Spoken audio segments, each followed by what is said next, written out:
दोस्तों नमस्कार। पटना में मोदी के बॉस की सीट पर भारतीय जनता पार्टी की हालत पतली हो गई है। प्रशांत किशोर करीब करीब चुनाव जीत चुके हैं क्योंकि उनकी बढ़त अब 20,000 वोटों से ऊपर हो गई है।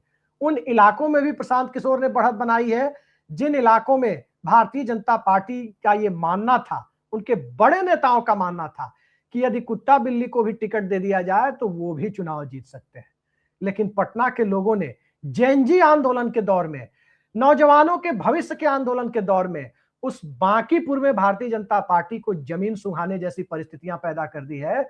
जिस बांकीपुर में भारतीय जनता पार्टी पूरे बिहार में ये कहती थी कि बांकीपुर हम पूरे बिहार की 242 सीटें हार जाएं लेकिन बांकीपुर नहीं हार सकते। लेकिन बांकीपुर का बांकपन भारतीय जनता पार्टी को ले डूबा है। क्या कारण है? क्या यह जेनजी आंदोलन का असर है या जिस प्रकार से नीतीश कुमार से एक छल प्रपंच की प्रक्रिया के द्वारा मुख्यमंत्री पद की कुर्सी ली गई और पूरे देश को बताया गया, पॉलिटिकल साइंस के स्टूडेंट के लिए एक रिसर्च का विषय बन गया कि राज्यसभा की कुर्सी मुख्यमंत्री की कुर्सी से बड़ी होती है, उसका कुछ असर है? आखिर कारण क्या है? हर जगह से, चाहे नौजवानों की बात करें, चाहे किसानों की बात करें, किसान तो पटना में कह रहे हैं नहीं शहरी इलाका है, चाहे मुसलमानों की बात करें, हर जगह अगड़ा पिछड़ा दलित महादलित अल्पसंख्यक हर इलाकों में प्रशांत किशोर की बढ़त दिख रही है। आखिर प्रशांत किशोर का जनसुराज इतना कामयाब कैसे हुआ है नितिन नवीन की छोड़ी हुई सीट पर? इसी पर चर्चा के लिए आज हमारे साथ मौजूद है पटना से सीधे मतगणना स्थल से पल पल की रिपोर्ट ले रहे वरिष्ठ पत्रकार सरोज सिंह जी। इनका अपना चैनल है स्टार टीवी बिहार, आप लोग सब्सक्राइब कीजिए और देखिए जरूर। पल पल की अपडेट देते रहते हैं बिहार की राजनीति की। और हमारे साथ हैं देश के जाने माने राजनीतिक विश्लेषक ऋषि मिश्रा जी। सबसे पहले मैं ग्राउंड जीरो पर ही चलता हूं। सरोज जी, क्या परिस्थितियां हैं, जरा हमारे दर्शकों को बताइए कि आखिर पटना ने भारतीय जनता पार्टी को कैसे धोखा दे दिया? बीजेपी पटना को पटा क्यों नहीं पाई? देखिए, अभी जब हम लोग बात कर रहे हैं, भाजपा कार्यालय में सन्नाटा है। लड्डू को ढक दिया गया है। जो लड्डू तैयार करके लाया गया था सवेरे, उस लड्डू को ढक दिया गया है। क्योंकि जो लीड है प्रशांत किशोर की, अब भाजपा के बड़े नेताओं को भी लग रहा है कि इस लीड को पाटना संभव नहीं है। 20,000 के आसपास, जैसा आपने कहा, लीड प्रशांत किशोर की हो गई है। अब हम उन कारणों पर डिस्कस कर सकते हैं कि क्या वजह है। जो किला, मतलब कि लालू राबड़ी के शासन में नहीं हिला, जो लालू नीतीश के शासन में बीजेपी का किला नहीं हिला, वो सम्राट चौधरी जब बिहार के मुख्यमंत्री हैं, भाजपा का शासन है, उस शासन में सम्राट के नेतृत्व में वो किला ढह गया। तो इसकी बहुत बड़ी वजह है, बहुत सारी वजह। उसमें सबसे बड़ी वजह यह है कि पटना के लोगों को, बांकीपुर को लोगों को एक विकल्प दिखा। एक जो राजनीति करती है भारतीय जनता पार्टी बिहार में, आरजेडी का डर दिखाती है कि जंगल राज आ जाएगा। तो ये पहला मौका था जब उन लोगों को लगा कि कहीं जंगल राज वाला मामला नहीं है, प्रशांत किशोर को वोट करिए, यही भाजपा को हरा सकता है। और उसी ट्रेंड में, क्योंकि पहले बूथ से लेकर अभी तक जो भी काउंटिंग हुई है, कोई ऐसा बूथ नहीं है जहां पर प्रशांत किशोर को लीड नहीं है। नीरज कुमार अपने बूथ से चुनाव हार गए, जो प्रत्याशी है भारतीय जनता पार्टी। जी बीजेपी जी का जी, मोहरा, अपने बूथ से वो बीजेपी के चुनाव हार गए। कैंडिडेट जी, वो अपने बूथ बीजेपी पे के हार गए। कैंडिडेट अपने बूथ से पीछे हो गए प्रशांत किशोर के। रामकृपाल यादव के बूथ पे पीछे चला गई भारतीय जनता पार्टी। रविशंकर प्रसाद के बूथ से पीछे चली गई भारतीय जनता पार्टी। तो आप समझिए कि क्या एक सुनामी है। और ये आगे जो बिहार में सियासत होने वाली है, उसका एक साफ साफ संकेत है, कोई धुंधला नहीं, साफ संकेत है कि प्रशांत किशोर एक विकल्प के तौर पर बिहार में स्थापित हो रहे हैं। अगले कुछ घंटों में ये चीजें और नहीं स्टेब्लिश होगी। सरोज जी, मैं अभी आपके पास आऊंगा लेकिन एक संक्षेप में जवाब आपसे चाहेंगे। ये एसडीएम समीकरण की काफी चर्चा थी सम्राट चौधरी के मुख्यमंत्री बनने और भरत तिवारी कांड के बाद और नीतीश कुमार के महादलित वोटरों के बीच निराशा के बढ़ते जाने के बाद कि दलितों के सामने विकल्पहीनता की स्थिति भरत तिवारी कांड के बाद बताया गया, सवर्णों के सामने विकल्पहीनता की स्थिति और राष्ट्रीय जनता दल के निस्तेज पड़ने के बाद बताया जा रहा था कि मुसलमानों के सामने विकल्पहीनता की स्थिति। तो ये सवर्ण दलित मुस्लिम, क्या ये एसडीएम बिहार में और कुछ हद तक अति पिछड़ा भी, क्या वाकई प्रशांत किशोर इस पर आगे बढ़ चले हैं?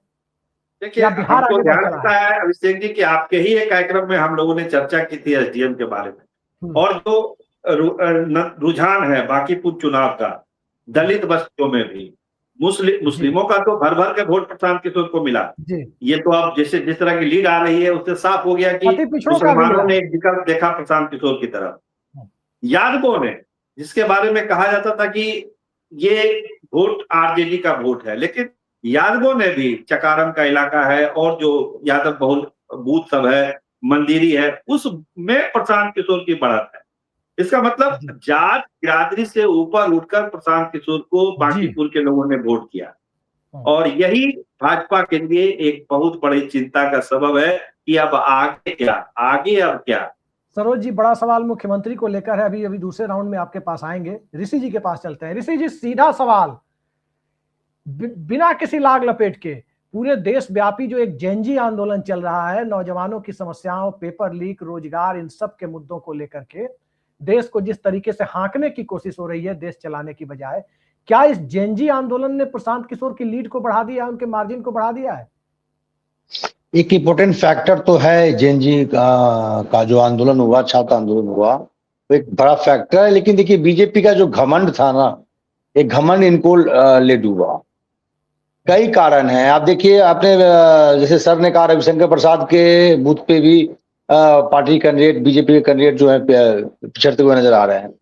रविशंकर प्रसाद ही ने ही ये बयान दिया था ना कि कुत्ते बिल्ली किसी को हम टिकट देंगे तो जीत जाएंगे जी। तो आप जनता को, आम जनता जो आपको फर्श से अर्श तक पहुंचाने का काम करती है, वो अर्श से फर्श पर लाने का भी काम जनता ही करती है। आप जब जनता को ऐसे तो मतलब मैं लीजिएगा कि भाई कुत्ता बिल्ली को भी आप टिकट देंगे, एक बड़ा फैक्टर था। जब वहां के लोगों से पूछा गया कि भाई बीजेपी तो ये कहती है कि हम कुत्ता बिलाई को देंगे, चुनाव जीत जाएगा। सवाल है ऋषि जी, रविशंकर प्रसाद ने जानबूझकर बयान तो नहीं दिया क्योंकि कैबिनेट में जगह नहीं है, उनको उपेक्षित किया जा रहा था कि तोको ना मोको चूल्हा में झोंको, यानी भाजपा को हरा। देखिए एक बात आप जान जाइए, रविशंकर प्रसाद कोई मास लीडर नहीं है, मास लीडर नहीं है, लेकिन उनके बयान का रिएक्शन हुआ है जी।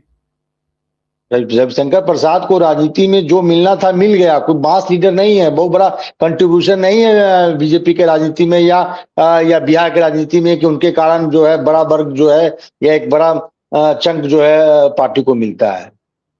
कई ऐसे फैक्टर हैं, एनालिसिस करने की जरूरत है। भरत तिवारी प्रकरण हुआ, सम्राट चौधरी को जिस प्रकार से मुख्यमंत्री बनाया गया, एक समाज में जबरदस्त रिएक्शन था। और आप जब फाइनल रिजल्ट आ जाएंगे तो आप देखेंगे कि कुर्मी समाज ने जबरदस्त विरोध किया है, जिस प्रकार से नीतीश कुमार को रिप्लेस किया गया। भरत तिवारी प्रकरण के बाद नागमणि का बयान, एक भगवान सिंह कुशवाहा है उनका बयान, खासकर फॉरवर्ड को लेकर, भरत तिवारी को लेकर, तो रिएक्शन होना लाजमी है। आपने देखा होगा बांकीपुर में जितने लोगों से आपने बात की, खासकर जो बीजेपी का आधार वोट है, क्या कहना था कि हम अगले बार बीजेपी को ही वोट देंगे, लेकिन इस बार सबक सिखाना है। इस बार क्योंकि ये समझते हैं कि ये खूंटे से बंधे हुए हैं, हमारे सिवा जाएंगे कहां। तो जनता को इस पर बड़ा महत्वपूर्ण सवाल आपने उठाया। मैं इस पर अभी आ रहा हूं आपके पास। सरोज जी के पास चलते हैं। सरोज जी, जरा ये बताइए, हम लोगों ने उपचुनाव में हार देखी थी गोरखपुर के लोकसभा में, जब योगी आदित्यनाथ की छोड़ी हुई सीट पर, सांसद वाली सीट पर भाजपा हार गई थी योगी के सीएम रहते। और उसमें क्या दिखा था, एमवाई समीकरण में निषाद और दलित वोट जुड़ गए थे क्योंकि अखिलेश यादव ने निषाद समाज से कैंडिडेट दे दिया था और मायावती ने समर्थन कर दिया था उस उपचुनाव में, तो वो सीट हार गई थी भाजपा। लेकिन हार के बावजूद ये मैसेज नहीं गया कि बीजेपी के कोर वोट छिटक गए थे, यानी अपर कास्ट और वैश्य का जो वोट है, बीजेपी का जो आधार वोट माना जाता है, वो उससे छिटक कर चले गए। हार हो गई थी। बिहार में वैशाली लोकसभा चुनाव हुआ था, उपचुनाव, लवली आनंद जीती थी सवर्ण एकता के बूते। उस चुनाव की भी बड़ी व्यापक चर्चा हुई थी, लेकिन यह मैसेज नहीं गया था कि लवली आनंद की जीत से लालू यादव का कोर वोटर यानी मास लेवल पर बैकवर्ड कंसोलिडेशन में कोई उसमें टूट हुई है। तभी वो 18-20 हजार से ही लवली आनंद जीती थी, बहुत बड़ी संख्या में वोट मिले थे। लेकिन पटना में जो अगर बीजेपी हार रही है और लगभग हार के करीब पहुंच गई है, ये तो साफ इस तरफ इशारा है कि भाई हार ही नहीं है बल्कि ये कोर वोट बैंक का टूटना है। तो कोर वोट बैंक के टूटने के लिए क्या सम्राट चौधरी को जिस तरीके से मुख्यमंत्री बनाया गया वो फैक्टर जिम्मेदार है, भरत तिवारी वाला मुद्दा जिम्मेदार है, जेएनजी आंदोलन जिम्मेदार है कि अपर कास्ट के लोगों को दिख रहा है कि हमारे बच्चों का भविष्य क्या होगा, दिन भर हिंदू मुसलमान करते रहेंगे और हुड़दंग चंदा चोरी भी एक बड़ा मामला था, चढ़ावा चोरी अलग है। कौन से फैक्टर इसके लिए जिम्मेदार हैं, जरा हमारे दर्शकों को ये बताइए, या नीतीश कुमार को छल प्रपंच से हटाया जाना जिम्मेदार है? देखिए, कुछ तो इशारा ऋषि भाई ने कर दिया, कुछ कारणों का इशारा ऋषि भाई ने आपको किया है, लेकिन कुछ जो मूल बातें हैं वो भी इसमें हम जोड़ना चाहते हैं कि जिस परिस्थिति में नीतीश कुमार को हटा के सम्राट चौधरी को बनाया गया मुख्यमंत्री, और जो 15 साल से जो सत्ता सुख था कुर्मी समाज का, जो नीतीश कुमार के नेतृत्व में वो लोग भोग रहे थे, उनको लगा कि धोखा हुआ है, जनादेश की चोरी हुई है। और आप बहुत सारे आंकड़े एग्जिट पोल में भी आए थे, आज भी वही इशारा है कि कुर्मी वोटर बहुत नाराज था, जो वोट प्लस करता। आखिर नीतीश कुमार को बीजेपी क्यों साथ रखती है कि जो कुर्मी का वोट है वो प्लस करता है, अति पिछड़ों का बहुत सारा वोट कवर करता है, महिलाओं का वो बहुत सारा वोट जो है वो प्लस करते हैं नीतीश कुमार। तो जो नीतीश कुमार फैक्टर था, नीतीश कुमार के अलग हो जाने से वो सारा वोट प्रशांत किशोर की तरफ चला गया। कुर्मियों से आप बात करिए, कुर्मी वोटरों से पटना बांकीपुर में, कहेंगे कि ये धोखा है, हटाना नहीं चाहिए था। जब 25 से 30 नीतीश का वादा था तो फिर उसको हटाने की क्या जरूरत थी? तो एक तो वो वोट पे घटा, दूसरा जिस तरह की फंक्शनिंग बीजेपी की अभी चल रही है बिहार में बहुत सारी चीजों को लेकर, और सबसे बड़ी बात जो इन फाइटिंग है, जिसका इशारा आपने शुरू में अभिषेक जी किया था, जो इन फाइटिंग है भाजपा के अंदर। आप मानिए कि ऋतुराज सिन्हा कहाँ रहे पूरे चुनाव, अजय आलोक कहाँ थे पूरे चुनाव, कहीं नजर नहीं आ रहे थे। मतलब जो दावेदार थे बांकीपुर सीट के लिए वो नजर नहीं आ रहे थे। ऋतुराज सिन्हा तो एक दिन के लिए आए, अजय आलोक तो चुनाव के बाद प्रेस कॉन्फ्रेंस करने के लिए आए और उन्होंने कहा कि प्रशांत किशोर को मुखिया का चुनाव लड़ना चाहिए। ये उनको सलाह देके गए, जो प्रशांत किशोर सबको सलाह देते हैं, ये सलाह अजय आलोक ने प्रशांत किशोर को दिया है। तो ये जो अहंकार वाली भाषा है, सरोज जी मैं अभी आ रहा हूँ, के दौरान देखा गया। सरोज जी मैं देखिए, मैं ऋषि जी के पास ही आ रहा हूँ। आपके सवाल से पहले मैं एक चीज जोड़ दूं। कल मैं ट्विटर पर देख रहा था, बीजेपी के प्रदेश स्तर के नेता रिजल्ट आने से पहले ही नाराजगी व्यक्त कर रहे थे कि जिस प्रकार से उम्मीदवार का चयन किया गया, लगता है जैसे पैर पे कुल्हाड़ी नहीं, कुल्हाड़ी पे पैर मार दिया हमारी पार्टी ने। बीजेपी के कुछ बड़े नेता जो स्थानीय नेता हैं, प्रदेश स्तर के नेता हैं, मैं नाम नहीं लेना चाहूंगा, हमारे मित्र हैं, प्रवक्ता हैं, हमारे साथ कई बार डिबेट में रहते हैं, उन्होंने ट्विटर पे खुद शेयर किया है, पब्लिक डोमेन में किया है। तो समझ जाइए पार्टी में किस प्रकार से इन फाइटिंग थी। जी कुछ सवाल पूछ रहे हैं। समय कम है, एक बेहद महत्वपूर्ण सवाल मैं आपसे लेना चाहता हूँ, थोड़ा बिहार के परिप्रेक्ष्य से बाहर हटके, क्योंकि राष्ट्रीय स्तर पर आपका अनुभव बहुत बड़ा है। फिर सरोज जी के पास में आ रहा हूँ, एक और महत्वपूर्ण सवाल है। इसलिए जरा ये बताइए, नरेंद्र मोदी के कार्यकाल की सबसे बड़ी उपलब्धि जो कहें, या भारतीय जनता पार्टी के लिए एक, या देश के लिए एक, जिस तरह से देखें आप, उपलब्धि देखें, फेल्योर देखें, जो भी देखें, लेकिन नरेंद्र मोदी सरकार के कार्यकाल की एक उल्लेखनीय घटना ये रही कि राष्ट्रीय स्तर पर हिंदी भाषी भारत में ब्राह्मण समाज नेतृत्वहीन हो गया। जिसके पास कभी इंदिरा गांधी थी, जिस ब्राह्मण समाज के पास राष्ट्रीय स्तर पर जाना पहचाना चेहरा कमलापति त्रिपाठी थे, जिसके पास श्यामाचरण शुक्ल थे, जिसके पास अटल बिहारी वाजपेयी थे, हिंदी भाषी भारत में कोई चेहरा ब्राह्मणों का नहीं दिखा। प्रशांत किशोर के पास पहचान का संकट पूरे देश में नहीं है, ये तो आप जानते हैं। इस देश के कस्बे कस्बे में प्रशांत किशोर को कोई ऐसा नहीं है कि पहचान का संकट नहीं है। तो इस उपचुनाव को बिहार के परिप्रेक्ष्य में देखना चाहिए, या राष्ट्रीय स्तर पर प्रशांत किशोर की एक भूमिका जो एक सेकुलर लीडर के तौर पर अब दिखाई देगी, जो सदन के अंदर जब वो बात बोलेंगे, या जिस ढंग से प्रशांत किशोर ने अपने जनाधार को, एक तरह से निर्दलीय ही थे देखा जाए तो, अब राष्ट्रीय स्तर पर भारतीय जनता पार्टी की मुसीबत इस जेएनजी आंदोलन के बाद उसके सबसे कट्टर ब्राह्मण वोटरों में बिखराव के रूप में तो सामने नहीं आएगी। क्योंकि देखिए, आप इस बात को समझिए, कुछ महीने पहले चुनाव हुए हैं बिहार में विधानसभा का, उसमें प्रशांत किशोर के उम्मीदवार को 7,000 वोट आए थे, और आज के डेट में प्रशांत किशोर चुनाव बड़े मार्जिन से चुनाव जीत रहे हैं, जैसा आप बता रहे हैं कि 20,000 से लीड है। तो आप समझ सकते हैं कि बीजेपी के लिए कितना चिंता का सबब है, बीजेपी के साथ साथ राजद के लिए भी। जहां तक राष्ट्रीय परिप्रेक्ष्य की बात है तो निश्चित ही इस चुनाव का इम्पैक्ट बिहारी नहीं राष्ट्रीय लेवल पर पड़ेगा, क्योंकि आपने शुरू में ही कहा और ये हम सभी लोग जानते हैं कि मोदी जी के बॉस यानी भाजपा के राष्ट्रीय अध्यक्ष, जो भाजपा दम भरती है कि विश्व के सबसे बड़ी पार्टी होने का दम भरती है, जिसके पास कार्यकर्ताओं का मतलब फौज है, पैसाओं की कमी नहीं है। आपने चुनाव में ही देखा कि कैसे बोरी खुल रही थी, कैसे पैसे बांटे जा रहे थे। कई जगह मैंने फुटेज तक देखा है, उसके बावजूद भी 50,000 का मार्जिन, करीब 98,000 वोट आया था। सरोज जी इस बात का कंफर्म करेंगे, पिछले बार 98,000 नीति नवीन को वोट आया था, करीब 51,900 कुछ वोट से नीति नवीन चुनाव जीते थे। ऋषि जी, मेरा सवाल ये था, मैं उसी पे आ रहा हूँ। लीडरशिप का अभाव है। बिल्कुल बिल्कुल बिल्कुल बिल्कुल। न कांग्रेस में भी देखिए कोई ब्राह्मण चेहरा, जो कोई बड़ा ब्राह्मण चेहरा नहीं है। बीजेपी में भी देखिए नरेंद्र मोदी जो है अपने आप को अति पिछड़ा, कभी अति पिछड़ा कहते हैं, कभी पिछड़ा कहते हैं। तो एक निश्चित ही प्रशांत किशोर की इस जीत के बाद राष्ट्रीय फ्लैग पे एक ब्राह्मण नेता, वो भी एक सेकुलर नेता मिलने जा रहा है, और इसका कहीं ना कहीं नुकसान बीजेपी को होगा, क्योंकि ब्राह्मण जो है कोर वोट बैंक बीजेपी का माना जाता था। जी सरोज जी, अब इस सवाल को बिहार केंद्रित करते हैं और सीधा सवाल आपसे, सम्राट चौधरी की कुर्सी के लिए चुनाव कितना महत्वपूर्ण साबित होने जा रहा है? क्योंकि ये इस सीट की हार सिर्फ एक सामान्य चुनावी हार नहीं है कि विपक्ष गोलबंद हो गया अपने वोट को लेकर, जैसे गोरखपुर में हुआ था, जैसे वैशाली उपचुनाव में हुआ था। ये भारतीय जनता पार्टी के जनाधार के टूटने का संकेत है। तो इसको भारतीय जनता पार्टी का आला कमान कैसे लेगा? क्योंकि आप ही लोग बताते रहते हैं कि जब से सम्राट चौधरी मुख्यमंत्री बने हैं, हालांकि सम्राट चौधरी एक अच्छे मुख्यमंत्री साबित हो सकते हैं अगर आला कमान उन पर कंट्रोल ना रखे, तो अपने हाथ से वो चलाए तो, लेकिन सम्राट चौधरी को बीजेपी का कैडर अपना सीएम नहीं मान रहा था, पहले से आप ही लोग कहते हैं बराबर।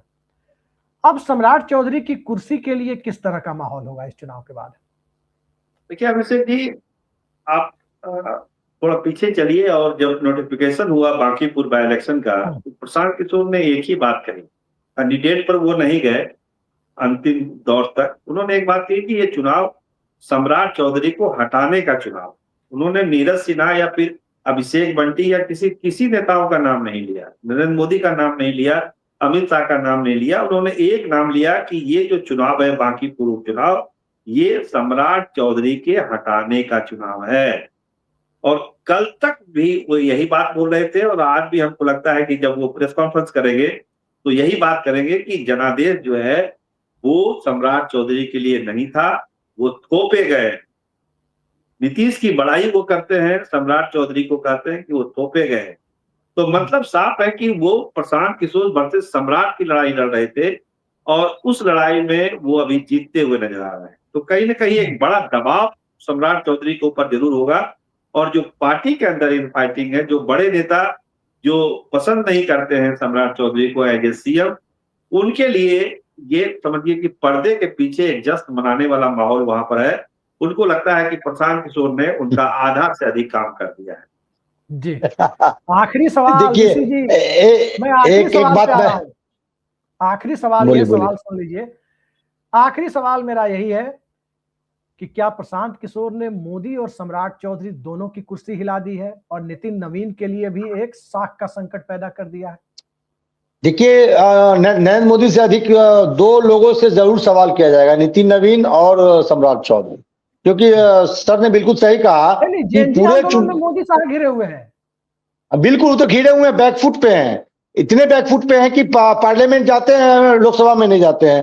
करीब 2 सप्ताह से तो चल रहा है पार्लियामेंट, आप देखिए। लेकिन मैं बिहार के संदर्भ में थोड़ा आपको समझाने का प्रयास कर रहा हूं। भरत तिवारी प्रकरण में ये एक पूर्व केंद्रीय मंत्री जो बिहार सरकार के एक मंत्री हैं, उनको फोन करके कहते हैं जाओ ना, यही तो मौका है सरकार को घेरने का। तो समझ सकते हैं पार्टी में किस प्रकार से इनफाइटिंग है। वो मंत्री गए भी, अपने ही सरकार के विरुद्ध में बयान भी दिए। तो आप समझ सकते हैं इस रिजल्ट से रूम में बंद होके, रूम में लॉक लगा के कई नेता ऐसे ऐसे पीट रहे होंगे, ऐसे ऐसे कर रहे होंगे, खूब पटाखा छोड़ रहे होंगे, मिठाई खा रहे होंगे, एक दूसरे को मिठाई खिला रहे होंगे।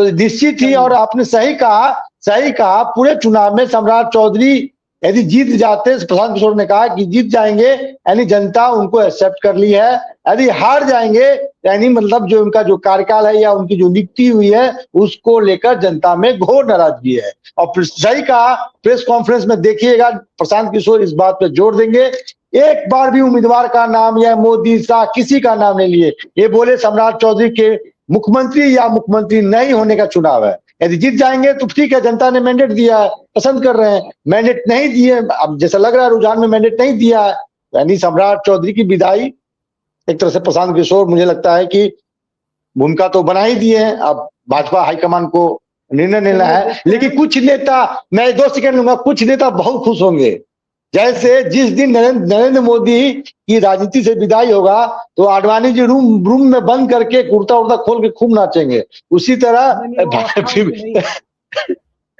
बिहार भाजपा में कई नेता मिठाई बांट रहे होंगे, अब फोन घनघना रहे होंगे, एक दूसरे का हालचाल ले रहे होंगे कि सम्राटवा तो गया। नहीं, चलिए हम किसी भी तरह की ऐसी शब्दावली का प्रयोग किसी भी दल के किसी भी नेता के लिए नहीं करते हैं। लेकिन एक बात तो जरूर है कि पिछले 4-5 दिनों से एक घटनाक्रम हम इंस्टाग्राम पर देख रहे थे। हमारे प्रधानमंत्री आ रहे थे, 2 दिनों से हालांकि नहीं आ रहे हैं, इंस्टाग्राम पर आकर के हाय गाइज, हाय फ्रेंड्स, हाय भाईज, ये तमाम चीजें चल रही थी। लेकिन हाय भाईज और हाय गाइज के बीच में ऐसा लगता है कि बांकीपुर ने भेजा फ्राई भी कर दिया है। भारतीय जनता पार्टी का भेजा फ्राई हुआ पड़ा है, इस बात से हम इनकार नहीं कर सकते। लेकिन सवाल यह है कि कांग्रेस पार्टी और राष्ट्रीय जनता दल के लिए भी कोई आदर्श स्थितियां नहीं है, क्योंकि भाजपा को तो कम से कम 2030 तक के लिए कुर्सी मिल गई है।